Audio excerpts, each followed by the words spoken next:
kita juga membawakan sejak sekian lama, iaitu apakah cerita rakyat Malaysia yang berada di luar negara. Bukan sahaja pelajar, pekerja, malah mereka juga yang telah pulang ke Malaysia juga kita bawakan ceritanya. Kali ini saya nak bawakan melihat kepada rakyat Malaysia yang berada di Amerika Syarikat tapi yang sudah pulang ke Malaysia. Salah seorangnya berada di Skype ketika ini yang kini mengadakan ataupun berada di dalam tempoh kuarantin di Dengkin, Selangor. Saya nak bersama dengan Muhammad Yusri Jamaluddin, iaitu bekas pakar data dari Michigan State University.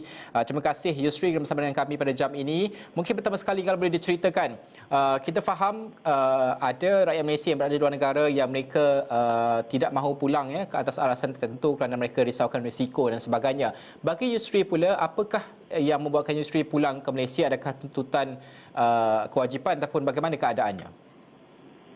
Okey, terima kasih saudara Najib atas soalan dan atas input saya pada hari ini. Saya bekerja di Michigan State University dan saya sebenarnya telah letak jawatan sebelum COVID-19 berlaku lagi.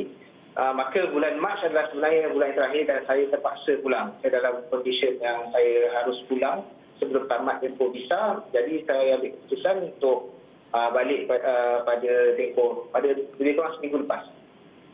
Bagaimana keadaannya sepanjang perjalanan itu, kalau boleh diceritakan atau digambarkan dari Amerika Syarikat, mungkin transit di mana, bagaimana keadaan airport kalau boleh digambarkan perjalanan itu untuk sektor penerbangan ni?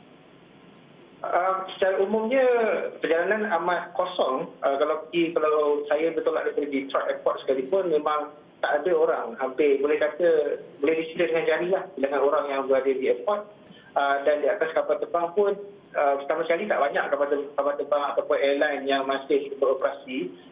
Jadi kami naik penerbangan Qatar Airways yang mana di atas flight itu sendiri banyak kursi-kursi kosong, penerbangan yang kosong, dan walaupun kami transit di Doha Airport pun masih kosong. Jadi perjalanan kami secara umumnya memang kosong. Tapi saya melihat perbezaan ketara di antara Malaysia dan Amerika Syarikat ini, langkah keselamatan lebih ketat di Malaysia berbanding di Amerika Syarikat.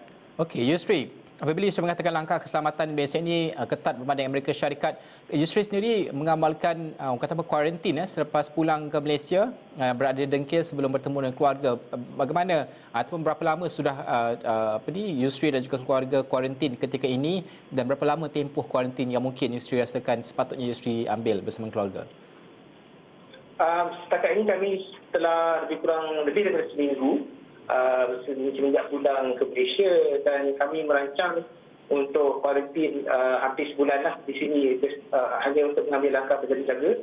Setakat ini alhamdulillah tiada simptom, tapi kami masih berhati-hati kerana kami tidak mahu membawa penyakit ini. Kalau ada kami menjadi carrier dan sebagainya, kami tak mahu ia memberi kesan kepada orang lain, terutama keluarga yang tersayang. Saya fahamkan Yusri kuarantin di sebuah homestay. Bagaimana dari segi pemakanan untuk menyediakan sepanjang tempoh kuarantin? Yusri katakan sebulan mengambil masa untuk kuarantin supaya langkah lebih berjaga-jaga kan. Dari segi keluar mendapatkan makanan dan sebagainya, siapa yang keluar, bagaimana rutinnya itu? Setakat ini alhamdulillah tidak ada masalah dari sudut pembelian makanan dan sebagainya. Kami masih ada interaksi, bukan tidak ada interaksi langsung. Kami banyak menggunakan perkhidmatan dan juga saudara mara juga banyak tolong, adik-adik banyak tolong untuk hantar makanan dan sebagainya.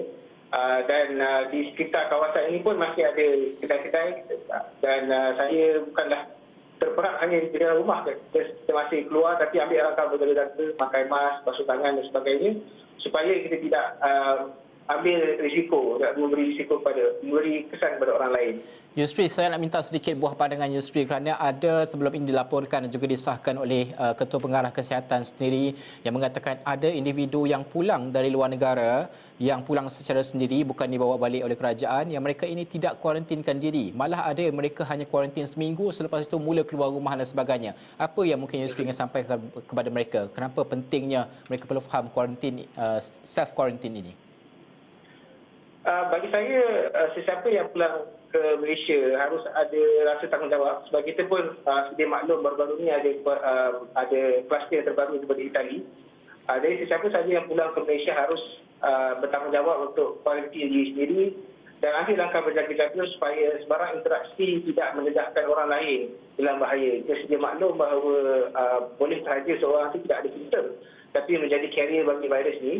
Jadi bagi saya memang baru-baru ni langkah kerajaan untuk mewajibkan kuarantin di pusat kuarantin itu adalah langkah yang baik kerana ia memastikan semua orang untuk terpaksa kuarantin diri sebelum berjumpa dengan sanak saudara. Okey Yusri, terima kasih kerana bersama dengan kami pada jam ini. Kami di Astro Awani, saya pasti rakyat Malaysia mendoakan keselamatan Yusri dan juga ahli keluarga. Kuarantin selama sebulan. Ini adalah antara contoh ya, kalau rakyat Malaysia yang melihat yang bawa pulang dari luar negara, inilah yang perlu dilakukan. Self quarantine amat penting bagi mengelakkan sebarang kemungkinan ataupun risiko jangkitan yang berlaku, kerana ini adalah ancaman yang kita lihat, wujudkan kluster di Sarawak dan sebagainya. Yusri, terima kasih Yusri.